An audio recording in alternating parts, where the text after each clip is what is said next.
Apparently some are trying to get in but can't at the moment. YouTube should be live if Yeah. if they can get on that route. Yeah, I think they should be able to. Yeah, we're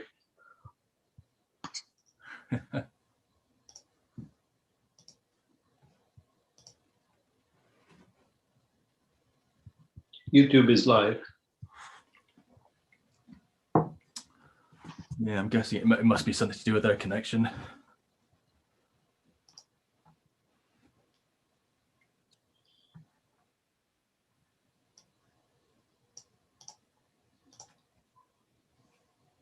Okay, I think we should start.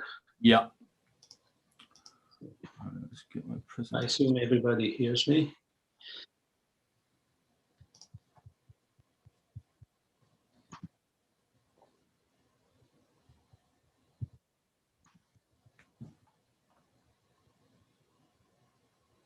Okay.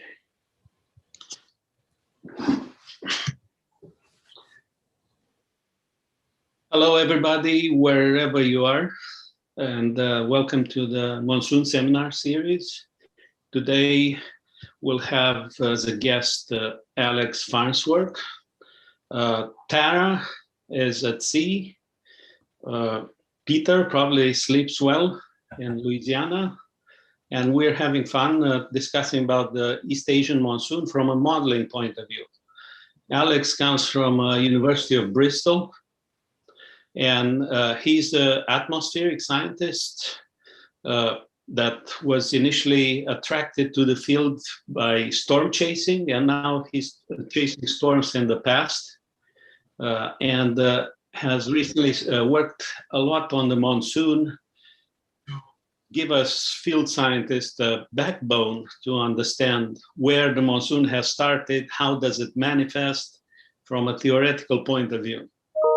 And I can't wait to see this presentation. For the next few lectures that we'll have, I'll be your host. I'm Livy Josan from Woods Hole Oceanographic Institution, and at the urging of Peter, I want to remind everybody to send us your email if you didn't do so. And that's the only announcement that I would like to make now. I'm going to ask Alex to start his presentation and share the screen. Okay.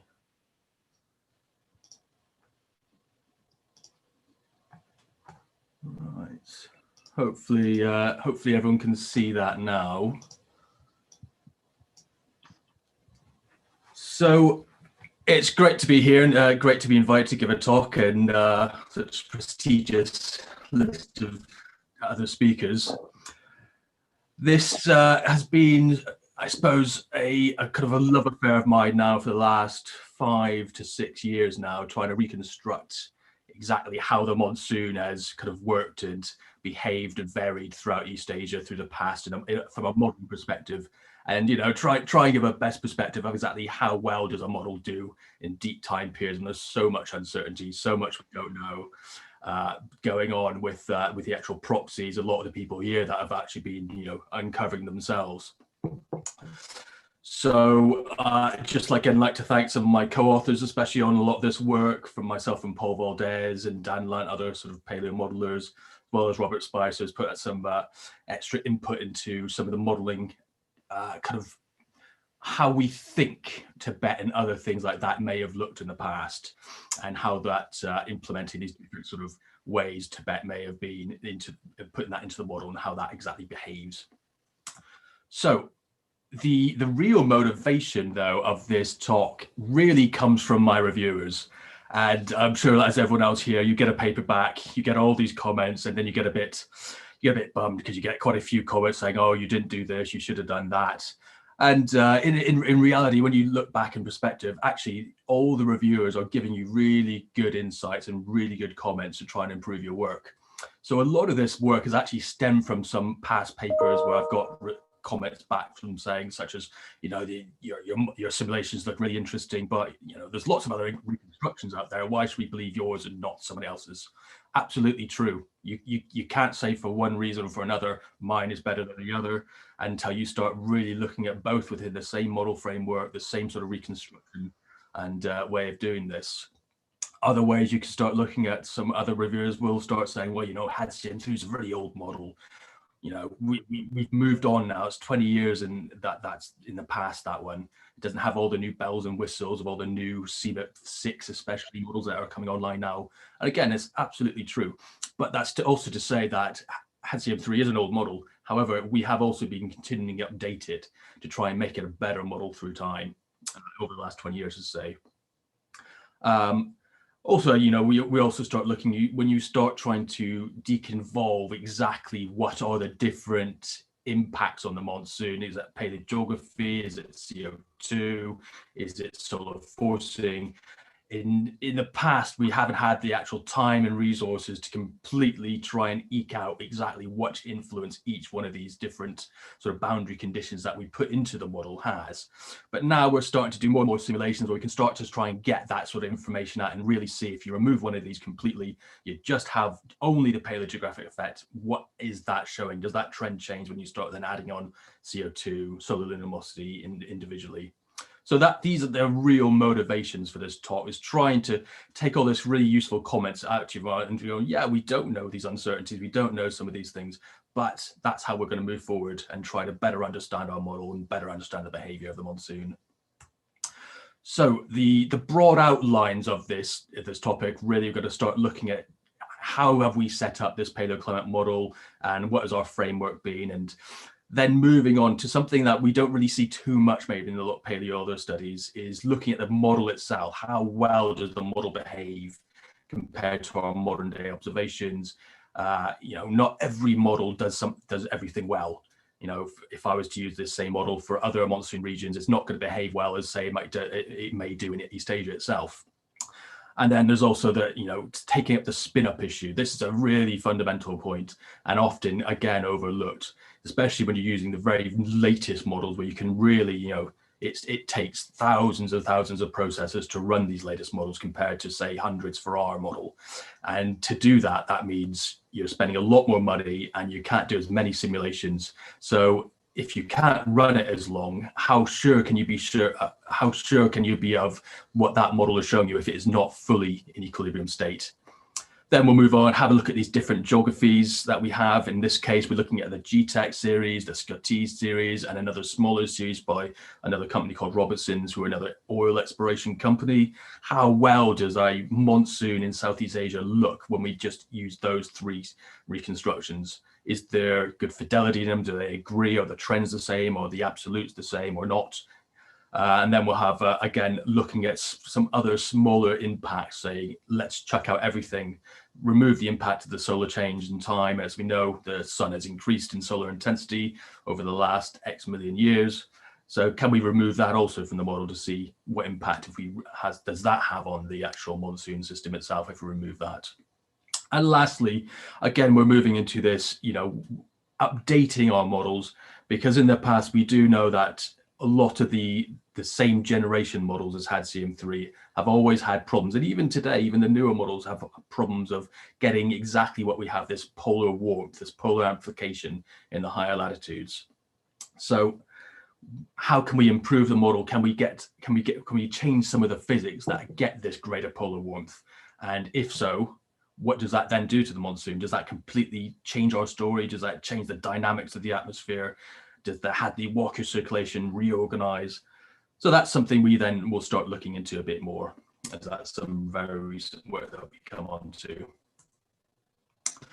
So a bit about our model, very briefly. We won't take too much time over this. I'm sure many people are quite familiar with a lot of models and setup.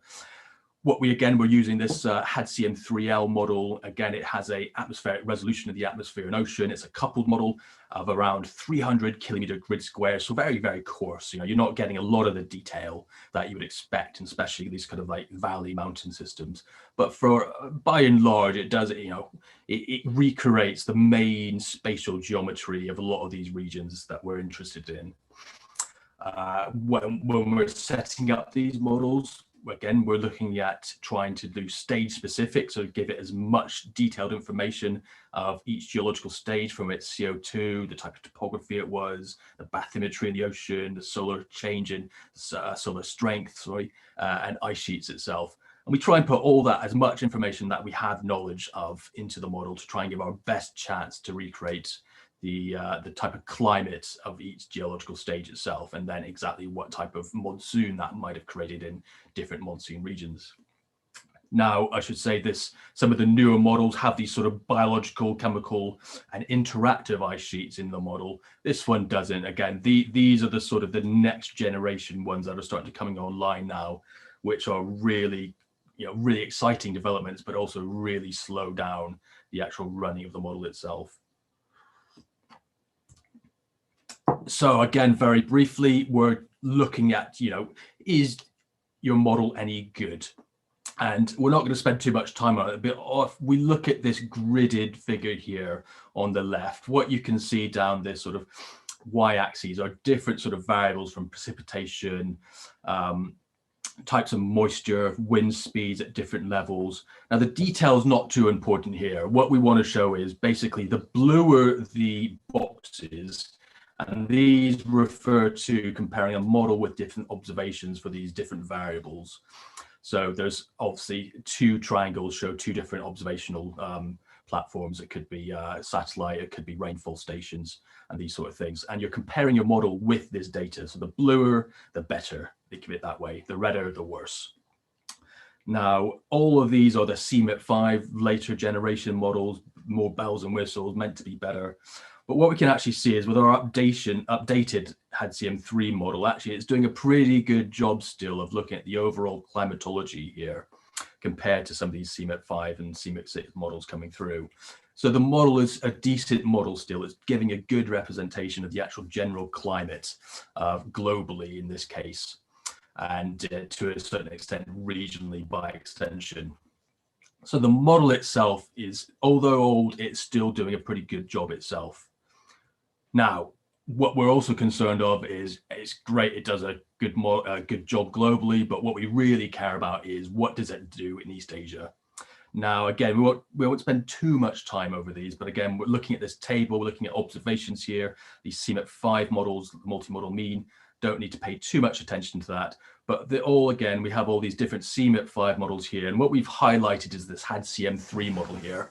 And again, it's looking at these different variables, from just the climatology, the precipitation, the winds, temperature, latitude, the onset of different sort of rainfall cycle, peak intensity of that rainfall cycle, duration, these hit rate threat, and specific precipitation and wind speeds over East Asian monsoon system itself.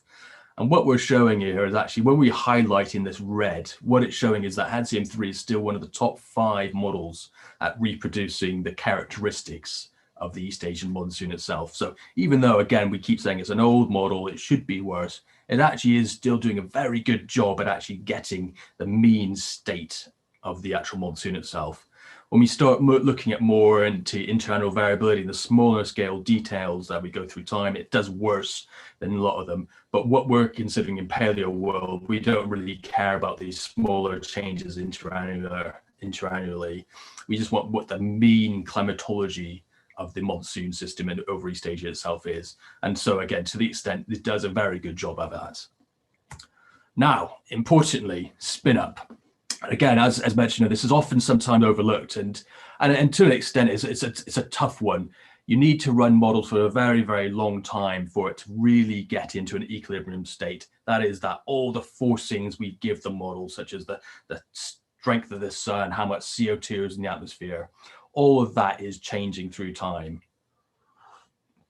So for that generally to happen, you run your model for maybe 1,000 years. And in this case, what we're showing here is a time series again, temperature here on the left, and the global mean. And we start our simulation off here at 1850, a bit of arbitrary date chosen. And then we run it, and the model chugs along, in this case, for about 1500 years. And at the surface, so this is just looking at the surface temperatures, it looks fine. This and the SST, these sea surface temperatures, it looks like it's reached, very flat. There's very little trend in some of these different simulations and the different colors throughout the Cretaceous, Neogene, Miocene. But when we start looking deeper into the ocean, so this is about in the intermediate depth, what we're saying about 600 meters down. Again, we start looking at this temperature change in evolution, and you start to see it's flattened for some of these simulations, but there's still some trends in some of these other simulations. So it's still warming. It's taking a long time really still to adjust to these initial forcings we've given the model. So that means that's still warming, means that's going to have an impact further down if you don't take that into account and run it out even further. Now, this is even more apparent if you then look into the bottom ocean. So this is around 2,000, 3,000 meters down into the ocean. And again, these simulations, all in a different color for different time periods, are all trending significantly. So if you've only run them for about 1,000 years, you can have a real impact on the climatology, because that still suggests your ocean circulation is changing. It's still adjusting to all these initial forcings. So you really need to run these out much, much further.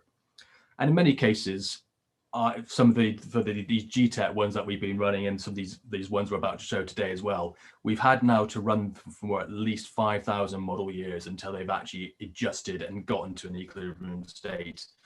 Some for even 10,000 years. So it's a real problem that when you start using the later generation models, when you can only really run them for 1,000 or 2,000 years at most, are you really showing the equilibrium state within them? So in other words, let's go over that. We don't need to look at. There's other ways of looking at how well your model was in equilibrium state. In many cases, some are, for instance, this was still trending. What we're trying to look at, what we call this energy imbalance at the top of the atmosphere. Again, what show too much about is a bit of irrelevance, but there are other diagnostics out there that we use to try and make sure our simulations are getting into what we call energy balance, into an equilibrium state. So, what impact would that have then on our Spinup if we did only use, say, a simulation after 500 model years compared to after 10,000 model years?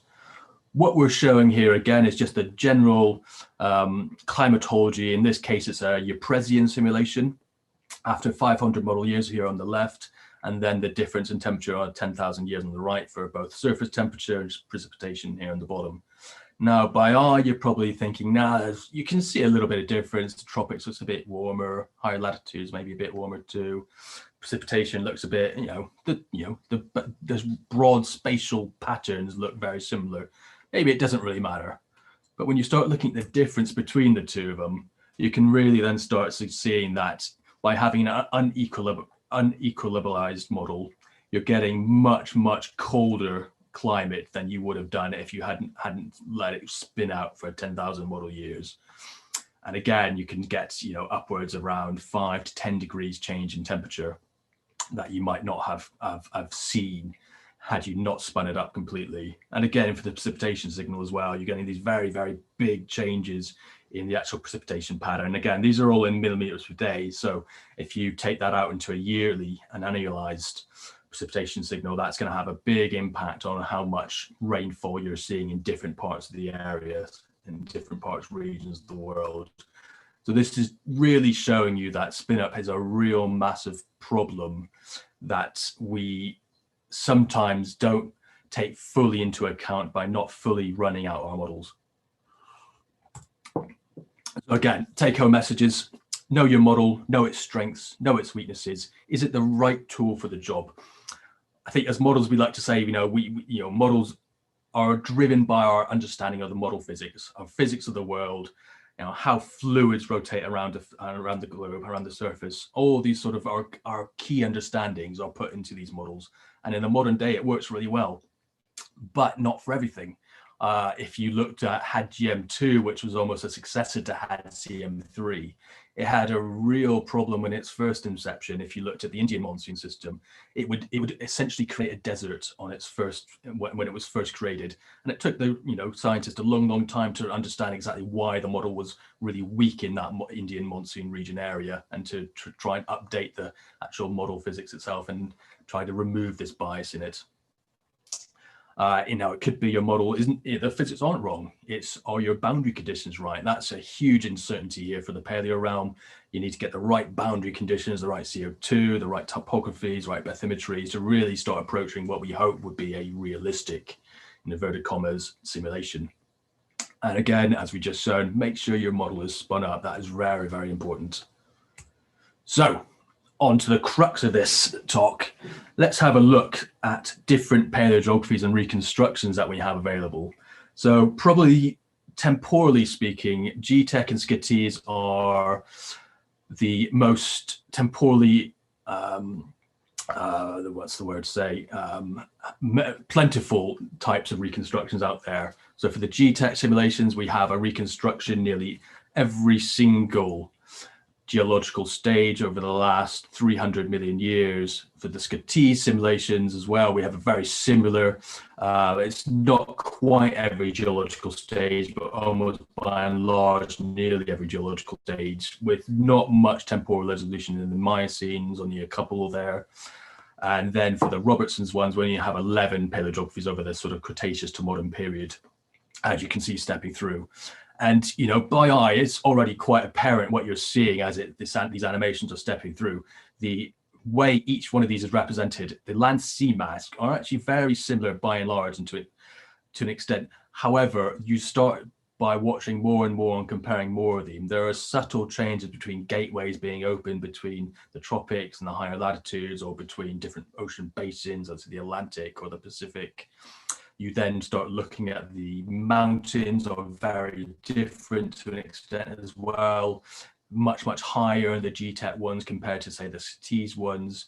When the sort of plateaus start rising, when ice sheets start coming through at the height of the Andes, all of these sort of different ideologies of how you reconstruct a paleogeography we think, we'll find out in a bit, have an impact on different sort of parts of the climate of the world.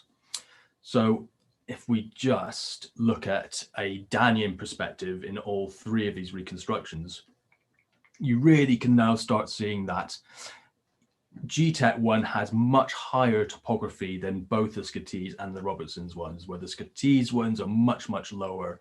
You don't get these very high rocky mountain chain systems going down the western coast of America. You've got these sort of east-west trending, what you want to call, I don't know, the Gandhiji range here in the Gtech one, where you see more of a north-south range here in the Scatees ones, but very, very low topography. It's only about 1,000 meters, so you won't even call them a mountain in that sense. And then in the Robertson's ones, you also get these sort of east-west, north-south trending mountain systems, and again, very, very low, but a bit more of a well-defined Rockies in comparison to very, very little going on the Scatees when we compare that to the Gtech. So all of these are starting to now have quite subtle differences between exactly how their makeup is.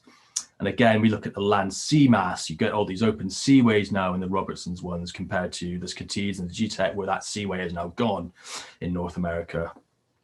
You start seeing much more open transfer through between the Pacific and the Atlantic, and this sort of the thermal isolation is beginning a lot sooner in the Scatees runs than you would get it in the Gtech runs, and to an extent to the Robertson's one. So all these are going to start having impact, not only locally and regionally on certain regions, but potentially even globally.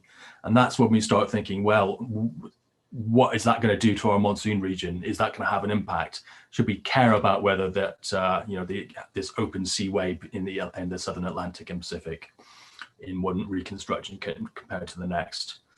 And by and large, all of these reconstructions are using quite the same techniques to actually reconstruct them from that kind of auspices of the Chicago group back in the 90s and 2000s with the Dave Rowleys, the Chris Scatees, the Paul Marquicks. All of them have been using, and Matt Huber as well, all of them have been reconstructing a lot of these different ones using similar techniques, but using different amounts of input data, different amounts of rates of change in the plate models, or all of these will have an impact. So if we do a very basic investigation, let's have a look at the different monsoon regions in these reconstructions, stepping back through time, or stepping forward through time. Again, what we're looking at is this very simple Wang et al. Definition of what a monsoon region is in these green areas. And again, by eye, it's hard to really see too much difference.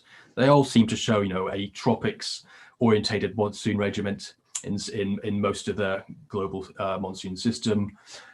You just getting your eye in, you can start seeing some smaller changes. Some of the regions, such as Southeast Asia, which we'll look more into in a minute, you start seeing very subtle amounts of that domain changing compared to each reconstruction.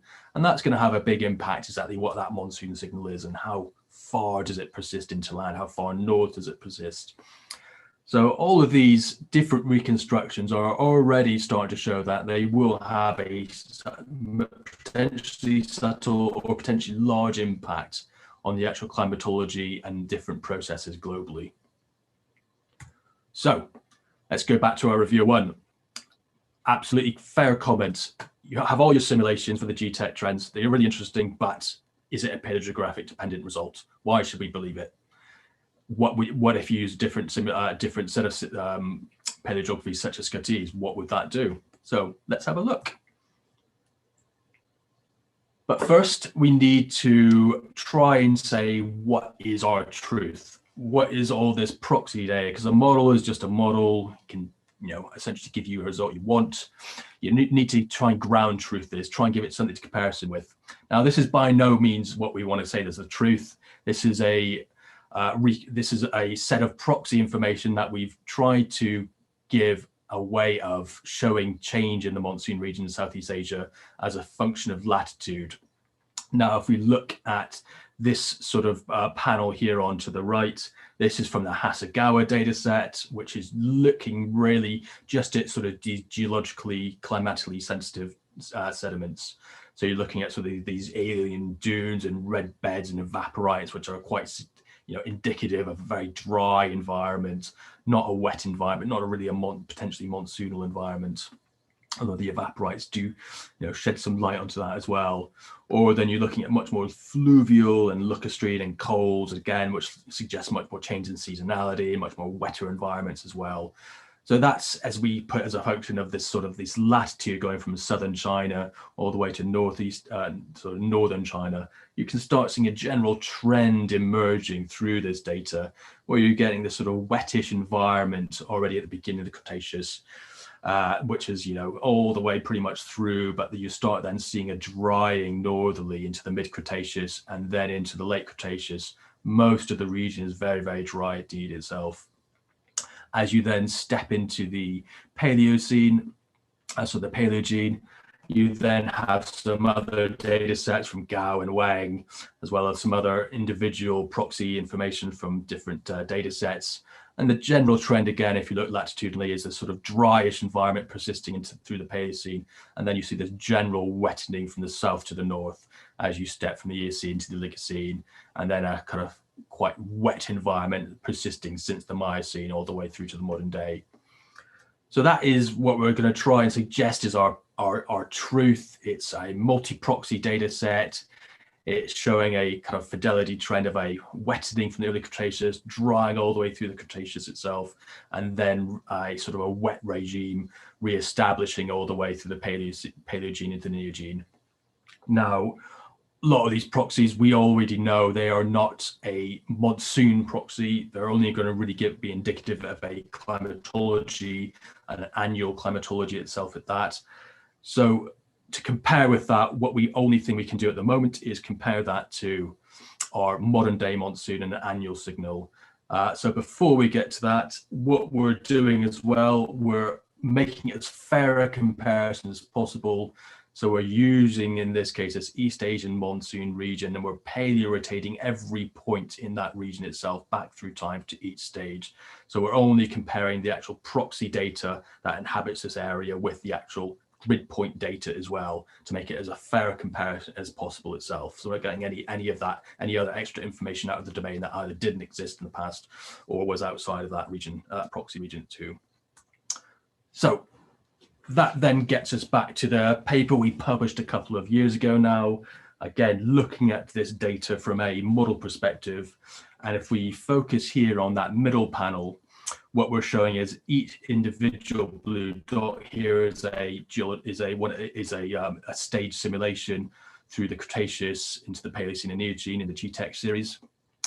Now, what we're saying in this case, we're going to use it as a realistic, again, in inverted commas, type simulation.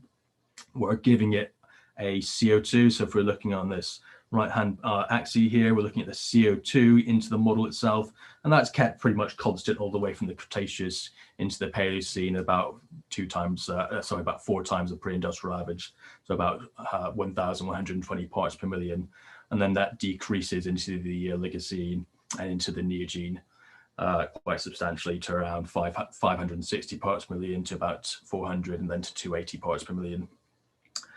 What we're also then showing here on the left axis now is in these black diamonds is the mean height of the sort of Tibetan region through time.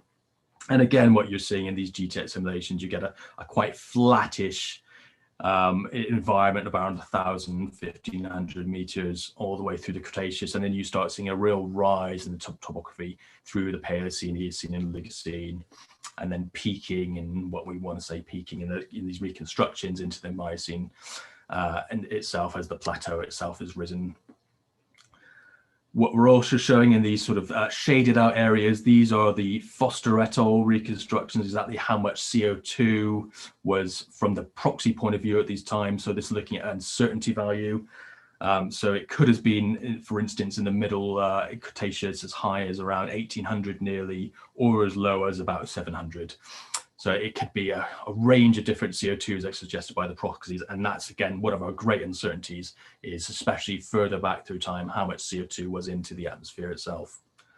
So again, if we look from a model perspective from Gtech itself, again, looking at the annual rainfall signal in that Southeast Asian monsoon region definition, that previous animation, again, you see a very similar trend to what the proxies were showing, this sort of wettish environment in the early Cretaceous that dries out into the mid-Cretaceous, very, very dry into the late Cretaceous, and then a sort of a re-establishment of a wet regime through the Eocene and Oligocene, quite stable-ish environment again into the Oligocene, and then a kick up again in the sort of wettening in that region into the sort of mid to late Miocene, and then back towards our modern. And lastly, this sort of little triangle here, that's our CMAP observations. That's what we're comparing our model with. As you can see here, we have a slight positive bias in our pre-industrial model compared to the observations by about 100 millimeters per year. Again, which, you know, to our mind, that's not too bad. Now, what happens when we start looking at the SCTE simulations using the exact same methodology that we have used in the Gtech ones? Again, this is going to take a little while to get your eyes in here. So let's focus here on the bottom panel first. What we're using again is we're using, in this case, this Foster et al. Mean CO2 value. So as you can see, this very squiggly red line at the bottom here, that's the sort of mean CO2 value from this Foster et al. Data series. We've instead used that as our realistic, and again in inverted commas, CO2 regiment. Put these into the model itself. And again, you can also see in these sort of red diamonds now, that's the mean topographic height of the Tibetan region through time in comparison. And again, if we just focus on the mean height, again, it's very low, and it persists quite low all the way until we get into the Miocene, where there's a big kick up in that Tibetan topography, as we see in the reconstructions, that plateau really rises quite fast. So again, from the SCTE's perspective, it's showing a very different topographic history in these red symbols compared to the Gtech idea of what's going on in the Southeast Asian region here in the blue diamonds. And as we can see, if we then look at what the annualized rainfall signal is in these simulations, again, you get an increase in sort of a a much drier start to the early Cretaceous than is compared to Gtech, and then an increase into the sort of mid-Cretaceous in these Scotese ones, and then decreases significantly into the late Cretaceous. Now, this trend is quite similar in extent, but the timing and onset between the Gtech and Scotese simulations in the Cretaceous does differ significantly. And again, that's going to be down to different reasons in these paleogeographic reconstructions and what's going on both regionally and globally. And then as we step through into the sort of Paleocene and Neogene, the Scotese simulations are all quite flat, you know, quite driest regimen all the way until we get into the sort of early Miocene, where you then get a kick up again in the rainfall signal as you get this increasing height in the Tibetan region. So by and large, you see that the Scotese simulation has a different behavior in many sense. You could make an argument that the trend is similar between Gtech and Scotese in that you're getting this decreasing trend through the Cretaceous and then an increasing trend into the Paleocene and Neogene, but the timings of when these happen vary quite significantly. So let's move on to our third reconstruction. What if we use the Robertson's reconstructions here? So again, if we look in green now, that's our Robertson's reconstruction. This has a much more simplified, idealized CO2 in this model. And as you can see, it sort of steps between around 800 to 1,000 at the beginning of Cretaceous, much higher into the mid and late Cretaceous around 1,200, and then back towards about 600 all the way through into the Oligocene, which then steadily decreases back towards the modern as you start getting that decreasing CO2 signal. If we then look at the mean topographic heights into that region, out of all of them in the Tibetan region itself, it's the lowest of all the three different reconstructions. And then you start seeing a bit of an earlier rise into the Oligocene compared to the Scotese ones, and then they all are generally converging around the same sort of topographic heights into the modern as we would expect when we were much more confident in what the height of Tibet was through the sort of Miocene period. So you're having all these different characteristics and different topographic heights. But if you again look into the annualized precipitation signal of the Robertson's reconstructions, you get a very similar picture to the Gtech one in many respects. You see a sort of a wettish beginning environment. It persists a little bit longer into the sort of middle Cretaceous, and then you get again this decreasing trend, which is in all the reconstructions into the late Cretaceous, and a quite dry environment. And then, as we've seen in both the Gtech and Robertson, you get this sort of increasing trend through the Paleocene and Eocene and Oligocene, and then a kind of stable-ish environment through the Oligocene and early Miocene, and then a kick up again into the late Pliocene and modern. And again, a lot of this trend is very similar to the Gtech one, and arguably the Scotese one has a very similar trend, but much more variability and change in especially in the re-establishment of what you want to say is a wet climate in East Asia itself.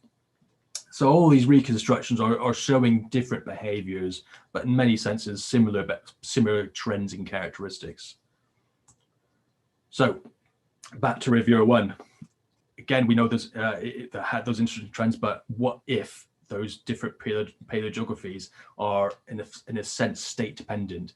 You showed that in that paper of ours a couple of years ago, that CO2 had a marginal effect. It wasn't determining what the overall trend of the monsoon through time was. It was only managing to increase or decrease it depending on by a couple of percent, depending on what the time, depending on the actual geological stage time period itself. But the good thing, again, we can look at this now in the model. We have these new Scotese simulations. Let's then now compare a 4 times and a 2 times simulation with the Scotese against the Gtech 4 times and a 2 times CO2.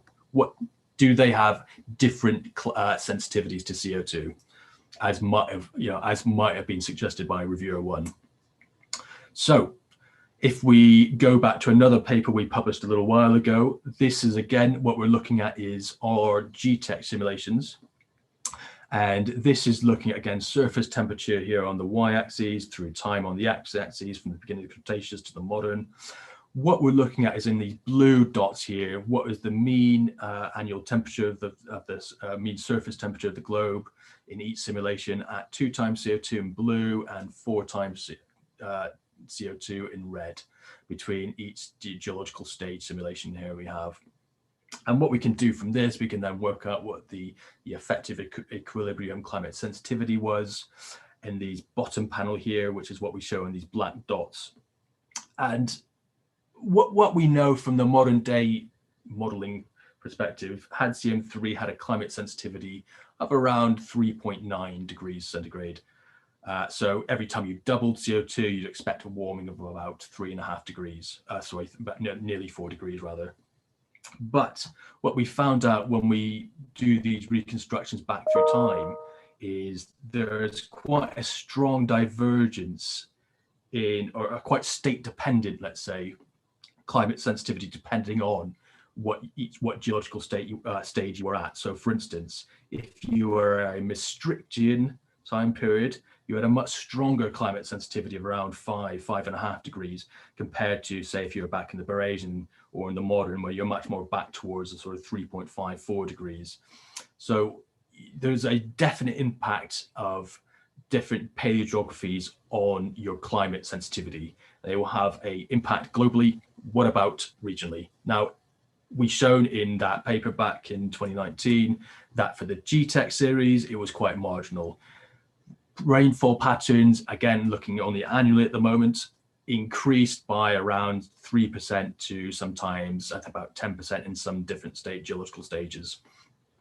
And again, that sort of goes with what we understand, what we call this Clausius-Clapeyron relation. When you start, warming the air, you increase its moisture holding capacity. And for every 1 degree increase in temperature, you usually get about a 7% increase in that's moisture holding capacity.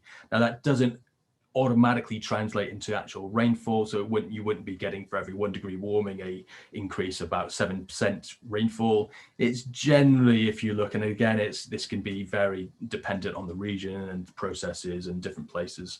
It is around 3% increase in rainfalls.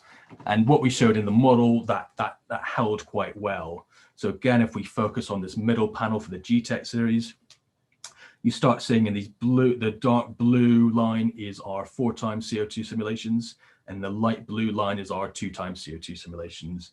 So in both cases, the trend is not changed at all. You're still getting the exact same trend, which then suggests it's a paleogeographic dependent trend that's giving you the shape of this overall rainfall pattern. And all CO2 is doing is marginally changing, marginally increasing or decreasing that annualized trend in rainfall itself. So that's great. We'd already seen this in most of the Gtech model simulations itself. But again, that doesn't rule out a different paleogeography having a different sensitivity in the model itself and a different impact on the rainfall signal. So when we look at the exact same trends again in the Scotese simulations, again, what we see in these light blue, so these light red dots here and trend is the 2 times simulation, 2 times CO2 simulation. And then we have the dark red ones, we have our 4 times CO2 simulations. And again, you're not seeing a change in the trend. You're just seeing a marginally increase or decrease in the actual intensity through time itself. So the trend is not influenced at all by CO2 in either of these reconstructions. It's only just marginally increasing or decreasing the actual rainfall total itself. So that's great. We can then be much more now confident in at least within this model itself. It could be a model dependent result. We can't rule that out.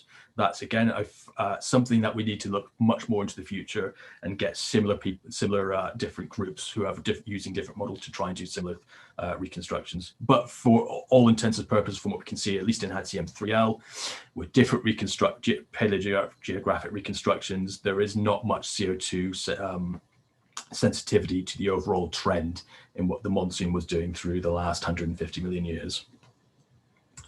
So let's start stepping further on. Well, okay, let's review all these simulations are very stage specific, so constant. You can't rule out its influence. Absolutely right. the strength in the sun has been changing all the way through each one of these geological stage simulations. Now, just for those who might not be too aware, again, what we're seeing from the last 150 million years, you had a solar constant of about 1,348 watts per square meter at the beginning of the Cretaceous. As you step through into the modern, this now has reached to about 1,365 watts per square meter. You're seeing around an equivalent about a 1.2% increase in solar strength. Now, if we look at the equivalent of what does that actually mean? Well, if we change that, if we calculated what the CO2 equivalent of that change would be, you're looking at around a 300 parts per million, roughly, change in CO2 equivalent from that increasing strength of the sun. Now, for the shrewd ones around you, realize actually this solar constant in the model has changed.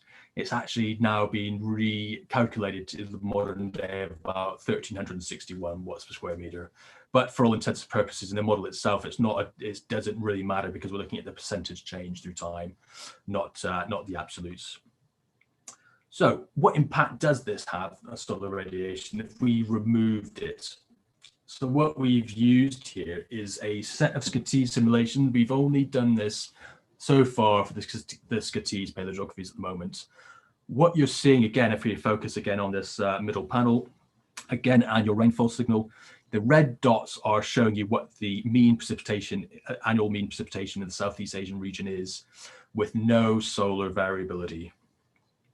With solar variability, whereas the blue dots are showing you the stages without solar variability. So these ones are keeping, the blue ones have no solar change and have kept CO2 at a constant 280 parts per million, whereas the red dots are showing you has the actual solar luminosity as determined from the Goff et al. Framework, as well as the realistic CO2 in their rainfall signal. So what you can see is if you remove solar variability, you remove CO2, you decrease overall in the Cretaceous, as say, the annual rainfall signal. You do get this quite interesting going on here now in this sort of late Cretaceous and Paleocene, where with reduced solar with a modern day solar constant and reduced CO2, you actually get an increase in the actual rainfall signal compared to the actual simulations of SCTs with the actual solar variability in them. So there's almost in these low rainfall regiments or some competing factors going on that are interesting to try and understand exactly what's going on with these, as you would expect by and large that this blue rainfall signal would always be under the red one until you start reaching the modern where they start becoming very similar. So there's some interesting trends going on in that, but by and large, by removing the influence of solar variability and CO2 and just looking at, so this is purely now just the paleogeographic effect, nothing else is changing here in the blue. You still get the same trend as even compared to when you had this sort of realistic rainfall signal. So we can be a lot more, again, it's just going to have to be done with the Gtech series eventually, but at least within the SCTs ones, again, with all the other information we've gone through, it does look like paleogeography, as we've always suspected, is the predominant main forcer of the actual rainfall signal in Southeast Asia itself. So again, we come back to our review, our CM3L, it's an old model. It's not one of those all singing, old dancing newer models, CMIP 6, CMIP 5 models. You know, you can't even get the higher latitude warmth. Absolutely right. It has suffered from that. And by and large, we generally don't want to use the kind of reproduced signal in the much more higher latitudes from around 70 degrees, even up to 60 degrees, because it doesn't give these much warmer Antarctic conditions or much warmer Arctic conditions that some of the proxies suggested. Now, you can have arguments about whether the proxies have a seasonal bias in them or not. But by and large, I think the community is well resolved that, you know, the paleoclimate models and almost all entirely suffer from this, except for the very, very newest ones that are coming online now, which have them as an emergent property. So we need to, you know, there's something that we had to solve in the model itself. And what it's come down to in recent years is trying to get extra warmth in these higher latitudes is all down to do with these, what we call these cloud condensation nuclei and the density about them. So when you have all these much more CCN in the atmosphere, you might get more cloud formation at different heights. That can have an impact on your relative balance in the higher latitudes, which can then end up cooling the actual higher latitudes itself. And the argument that the Keel and Shields paper made back in 2013 was actually a lot of this extra CCN that we see and observe today is more of an anthropogenic signal, and in a much more pre-human society in the geological past would be a lot more pristine, so you'd have much less of it. So what we can actually do, and again, this is some of the work Paul Valdez has mainly been driving, is by changing some of the parameters in the model to better represent this. How can we get this extra warming in the higher latitudes without, ruining the climate everywhere else? And what you see with these new physics in the model, you are now getting a much substantial warming in the higher latitudes of between 5 and 15 degrees. Again, we're looking here at a Maastrichtian model itself. So we look at the difference between the old model and the new model. This is our anomaly here, our difference in temperature. So you get the warming, much stronger warming in both higher latitudes, and a bit of a cooling again in the tropics again, which was something that we thought would also be should happen as well. Now, there may also be some state dependence of this. If we look at an Eocene simulation, we get even stronger warming in the higher latitudes.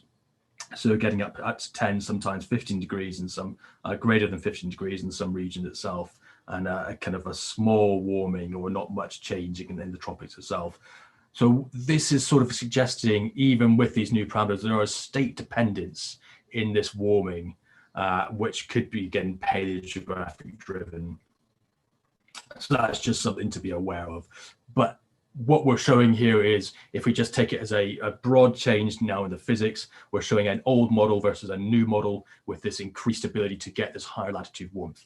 So what exactly does this impact have on the East Asian monsoon system itself? So again, we run this model. So we're in these red dots. Again, we've only done this now for the Scotty series. So again, we'd like to do it further on and try and do this for the Gtech just to make sure we're confident in what the result is about to show. But what we're showing is the old physics now in the red. So again, this is these realistic CO2 signal that we've seen in the Scotties through a lot of these plots already. So what happens when you change these old model now and run the exact same model conditions for these new physics model? By and large, you don't see great amount of change. What you do see is a increase in the actual rainfall signal. So the blue one is the new model again, and this red one's the old model. The blue one with this increased higher latitude warmth. The trend doesn't differ through time at all. What you do see is increased rainfall as an annualized basis in this. So again, you're seeing that the old model is going to give you increased wetting. Now, the reasons behind that is so this is still quite a new set of simulations. We're still trying to understand what's going on, but it appears to be tied into what's going on both in the ocean circulation as well as the atmospheric circulation, particularly with the Hadley circulation and a change in the ITCZ, and it's not necessarily more intense, but it's broadened out and further north. So again, these are all interesting facets we'll come more into, but by and large, the signal we're showing here is that increased high latitude warmth isn't really going to have an impact on the overall trend through time. All it's doing is, as it's done with CO2, is going to slightly change around with the absolute value in rainfall signal itself. So we know it's local versus regional is all important, but what we also know is through multiple studies over the last 20, 30 years, how Tibet looks has a big impact on what changes the geography. These sets of simulations between the Gtech, Scotties and Robinsons have actually shown something that might be as also quite important, that the global paleogeography can also have a teleconnection potentially on Southeast Asia itself, as we know it does today. We know ENSO will have an impact on the Asian monsoon. We know that the Atlantic Meridional Oscillation, depending what phase that is in, it will have an impact on the actual Asian monsoon system. Now, depending on how the paleogeographies are all looking, but slightly even differently, could mean that there are teleconnections going on in some reconstructions that might not be happening in others, that again might be quite important in trying to understand what is shaping the trends through time in this Asian region. So again, it might not be a local signal, it might be a competing factor between local as well as regional and global teleconnections. But if we just focus again, looking at these local signals, again in the model world, we can go in looking at these Lutetian simulations or mid-Eocene simulations here, throw all these different scenarios of what Tibet, what has been suggested what Tibet may have looked like in the Middle Eocene from our sort of raw values and the Gtech ones here. That's what Gtech have surmised it was, a sort of lowish, well, a kind of smaller plateau of around 3.5 kilometers. Or maybe what we're suggesting, the much more recently, a sort of an open valley system flanked by two big larger mountain ranges about 4 kilometers in the Gandhiji and Chengtang, or what is sort of the prevailing thing of the sort of proto-plateau from Rowley and the isotope reconstructions, looking at a sort of a kind of a 4 kilometer plateau, and then playing around with some other reconstructions people have suggested from a kind of no plateau at all and just a Chengtang mountain system, and then this much lower plateau here around 2 to 3 kilometers in height. And all of these we can then put in the model, and so keep everything else the same and say, what impact does this have on the actual rainfall signal? Now, if we look at the monsoon definition of the region, again, you don't see a huge amount of change by eye, but when you start getting your eye in a bit more, you can start looking at between this sort of valley system with high mountain ranges around it, or the plateau. It does have much more area within South Asian that would be considered monsoonal compared to if you had a very, very low plateau itself. And again, this is certainly not an unexpected result. This has been reproduced in many models in the past as well, and it is what we'd expect, especially when you look at some of the pioneering work from Booz and Kwang, and some of the work by Matt Huber as well in different time periods in the Eocene, and some of the more recent work as well by Paul Costa and Matt Huber as well. So again,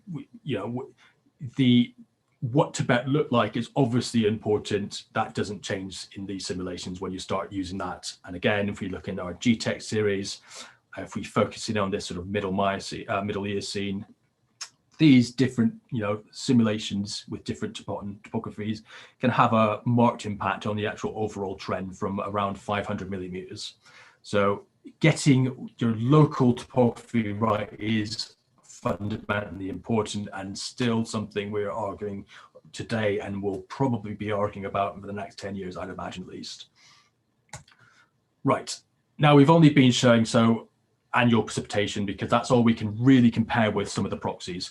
But again, that's not really showing you what is monsoonal and really is monsoonal strength. We have all these different definitions of the regional monsoon in those maps we shown earlier in the green. But what we really want to look at is what is the monsoon regimen, because what we're showing here is you're getting very different seasonal profile depending on what simulations you're showing here. So again, this is just looking at precipitation here on the y-axis, and for each month of the year in the x-axis for every simulation from the Cretaceous to the modern. And what you can already see by eye, there's huge amounts of variability, not only from the intensity of how much rainfall is in a single month, but also from the shape of the profile itself. You've got this extended rainfall that comes from sometimes much more stronger in April and then dies off into September, or extended further into September in some simulations, or much more shorter monsoon season, maybe in these sort of Cretaceous ones, which is suggested in some of them, of only July to September. So you get these much more different profiles within the actual stage simulation itself. So again, this is only the Gtech one at the moment, but we can broaden that out. So we can look again in this left-hand panel, the Gtech, and right-hand middle panel Scotese, and then the right-hand panel, the Robertson's ones. And again, this is kind of done the same plot, but kind of put them into the sort of Cretaceous, Paleogene, and Neogene itself as well. And again, what we, as we were all suspected, the precipitation profile of East Asia will change depending on what your paleogeography is and the time period itself.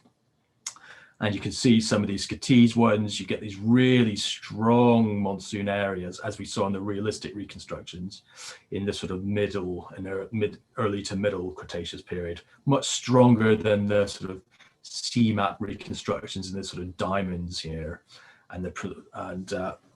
into those periods. So there are these, these paleogeographies are creating different monsoonal environments that cannot, be understated. And we can look this in a much more different framework by using a much more simpler monsoon definition, a very well used one called the Monsoon Precipitation Index. And again, this is just looking at what the seasonal range is between the winter and summer months as sort of normalized to the annual mean precipitation. And generally what you get is a monsoonal regime where you're looking at the MPI of over about 0.5 as a seasonal range, greater than 2 millimeters per year as well. So we put that into our framework. Again, if we just focus in on our Gtech simulations here, as again, we can see here on the right here, our MPI, our monsoon precipitation index, and then the seasonal range here on the left, again in millimeters per year. Now, we apply this framework to that. What we can then is remove this threshold from, again, anything less than 2 millimeters per year, seasonal range, and an MPI of less than 0.5. Or any simulations within that, if either of them are not satisfied as a rule, or removed, or not monsoonal. So if we look at the Gtech series, again, what we suspected was and we've looked at in the paper, so monsoonal, a weak monsoonal potentially, but maybe not so weak as we suspected in the sort of early Cretaceous, non-monsoonal in the middle to late Cretaceous, and then again monsoonal again re-establishing back into the sort of Paleocene all the way through to the modern. So that's great. Again, is there any paleogeographic impact onto this? What if we looked at the different Scotese simulations again? So again, here are Scotese ones. Again, using our realistic Scotese sets here.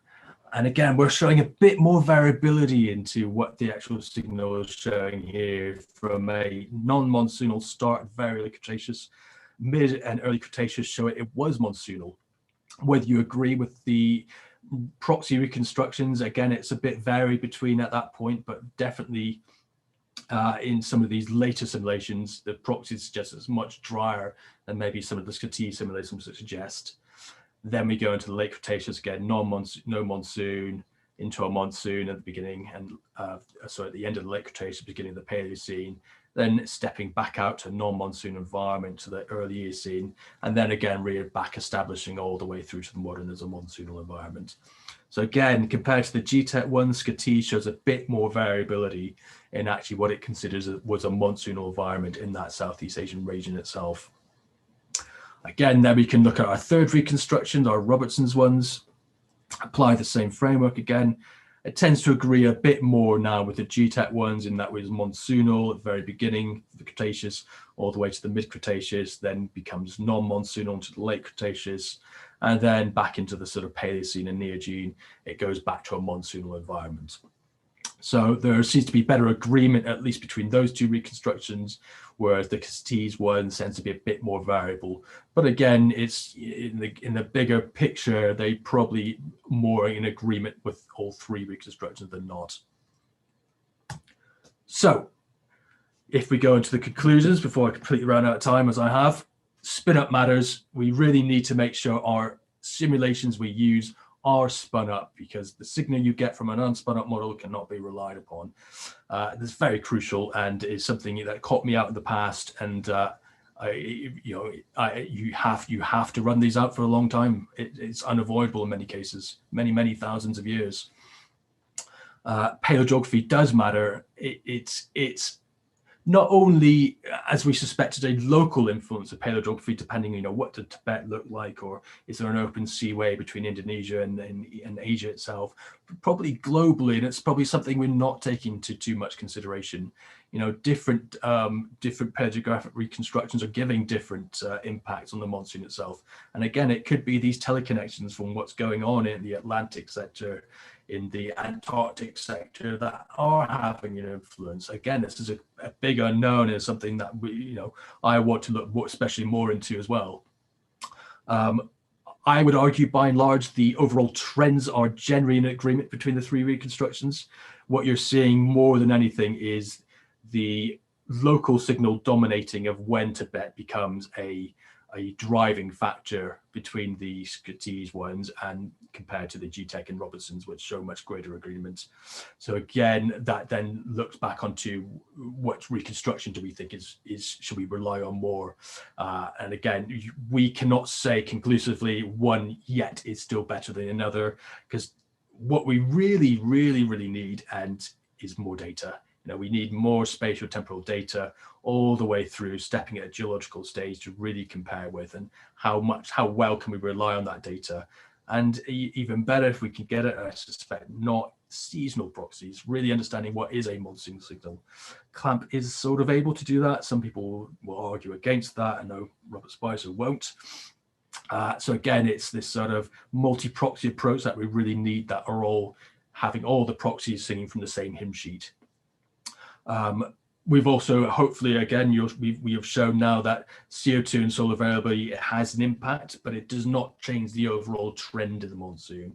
It is only going to increase or decrease on that base state from what the paleogeography is determining. And lastly, and again, this is sort of an open call really to community, what we really need to really understand now is the model uncertainty. What if we start using the same paleogeographies in different models? Are we also going to get the similar sort of trends that we've seen here or not? Is this a model dependent result? And again, the difficulty is because of that computational expense and the amount of resources you need to run all these for such long Spinup matters, it's very difficult even now to do. But we're starting to get some semblance of this through these deep MIP and plyo-MIP reconstruction, projects that are coming through at the moment, where we can then start looking at least at individual time periods and then compare the models to see what they look like in the same paleogeography. So again, that's sort of an open question again, and that's going to be something that's hopefully a big part of future research. And with that, I'll end it, as I was always going over time. I apologize, and please take any questions if anyone has any. Thank you, Alex. This was a masterful lesson on what the monsoon is, and it cuts the work for us. We have a lot of work to put those data to see how the model agrees with reconstructions. And if you have questions, please send them by chat or unmute yourself and ask the question. Please keep it short so we can accommodate everybody. I have a few questions, but I'll keep it last. So I think we already have a question in the chat. Alex, do you want me to read it, or you want to respond? Please read do. it yourself. So the Spinup and CCN are important for temperature results, but how about the resolution of the model? If they reduce the CCN, the temperature in the higher latitude icehouse periods, so the Neogene will also be warmer. That can be a problem when compared. Absolutely. Resolution is going to be an important impact, and I cannot say hand on heart I know how important it's going to be. What I can say is we do have a new version of the HADCM3 model with a higher resolution now that we've just about got working. So again, this is, again, if we look back to our resolution of the grid boxes of our HADCM3L1, you're looking at about 300 kilometer grid boxes. However, this new high resolution, what we call this N216 HADCM3, has grid boxes of around 60 to 70 kilometer grid boxes. And what we've done is, well, actually what Paul has done essentially in this one mainly is he's put in this new CCN parameters. The problem is what we're still trying to do is get the model so all the parameters have been validated essentially and are working, so we can actually use that and then make a direct comparison exactly what resolution does. And I know Matt Huber is a big proponent of argument that resolution does matter, and I do agree. I suspect there's also model dependency within that result as well.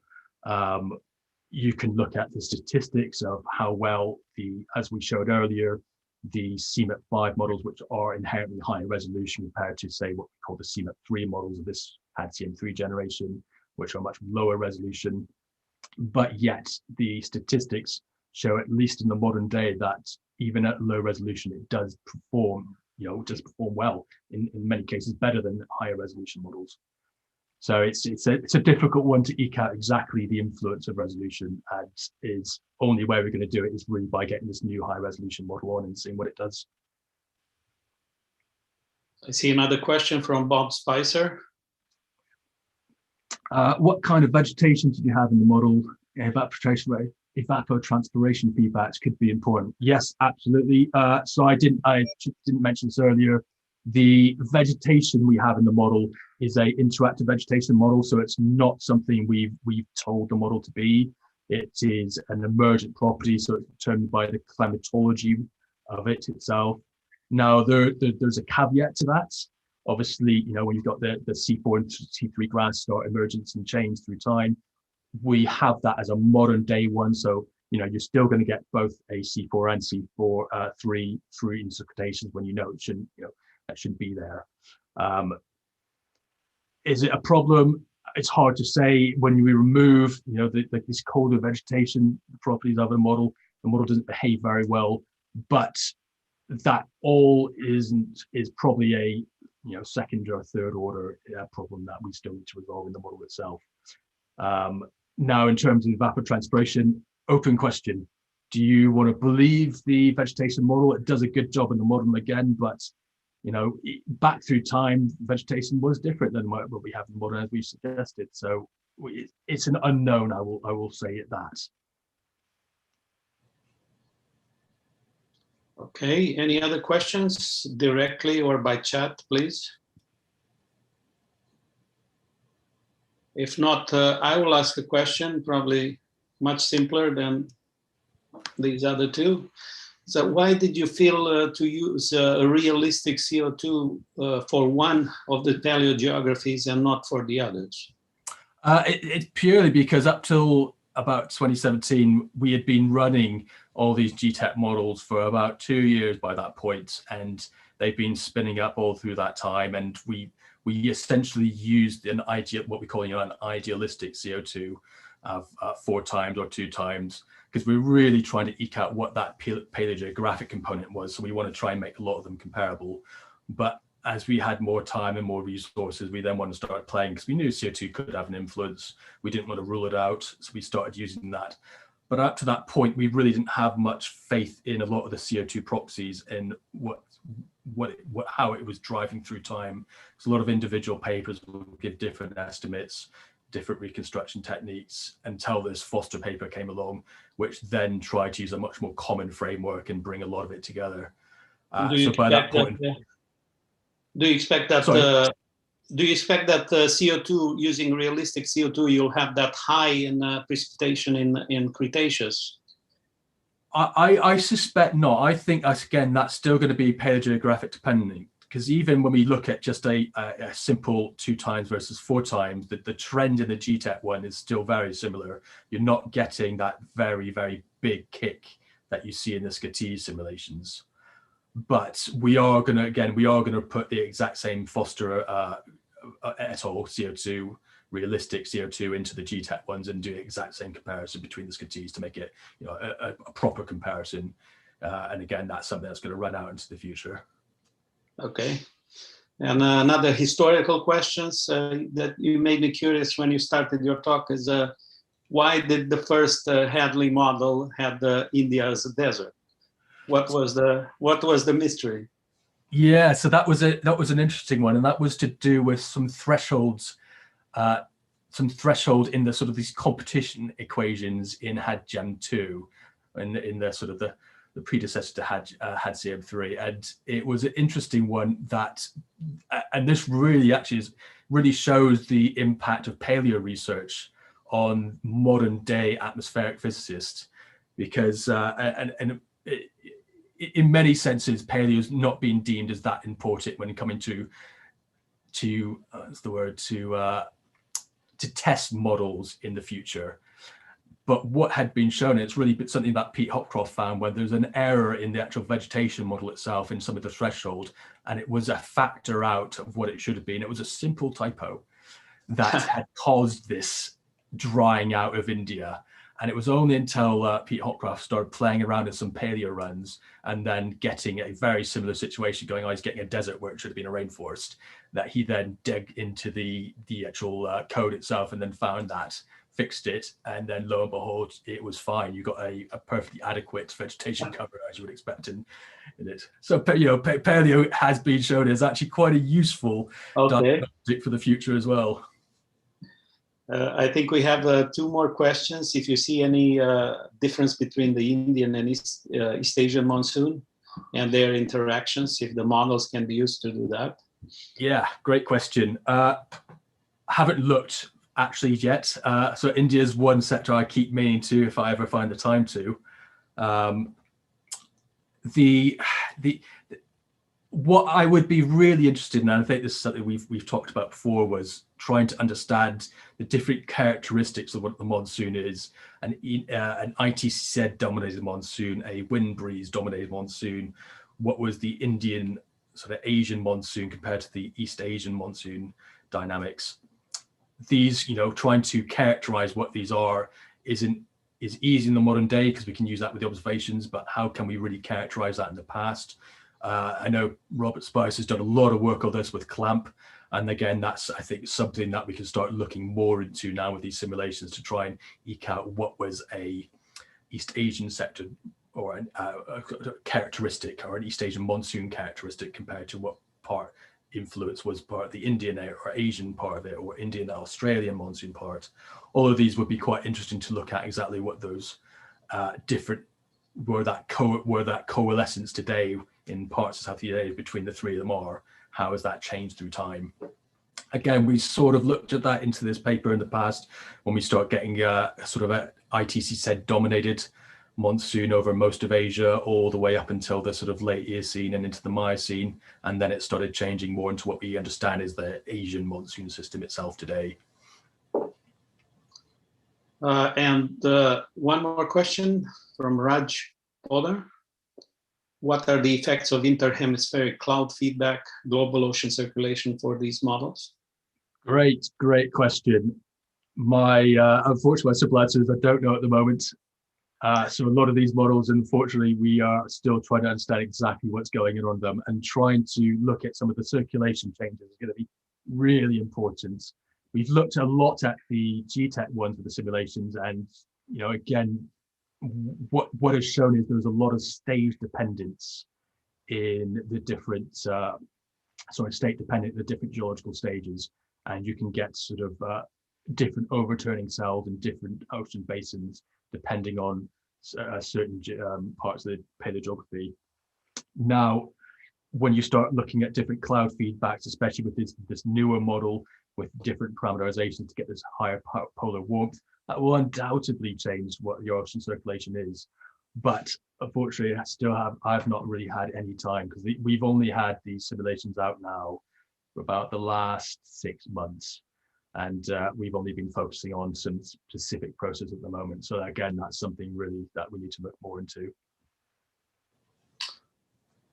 Thank you, Alex. If there are no other questions, I'd like to thank you again for waking up so early to give us a fantastic lesson on what monsoon looks in the modeling world, and put us to work.